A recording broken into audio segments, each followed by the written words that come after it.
చేవెళ్ల కాంగ్రెస్ అభ్యర్థి doctor G Ranjith Reddy Serilingampally నియోజకవర్గ సమక్షంలో స్థానిక నియోజకవర్గ ఇన్ఛార్జి జగదీశ్వర్ గౌడ్ ఆధ్వర్యంలో నిర్వహించిన బైక్ ర్యాలీ విజయవంతమైంది. వేలాది మంది యువతతో ఆల్విన్ కాలనీ వద్ద భారీ ద్విచక్ర ర్యాలీ నిర్వహించారు.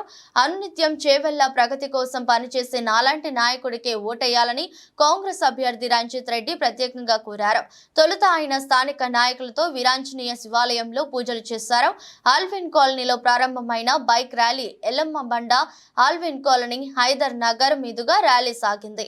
అనంతరం రంజిత్ రెడ్డి స్థానికంగా మీడియాతో మాట్లాడారు. ఈ ఎన్నికల సమయంలో తన కోసం కష్టపడితే ఎల్లకాలం ప్రతి కార్యకర్తకు తాను సేవ చేస్తానని ఉద్ఘాటించారు.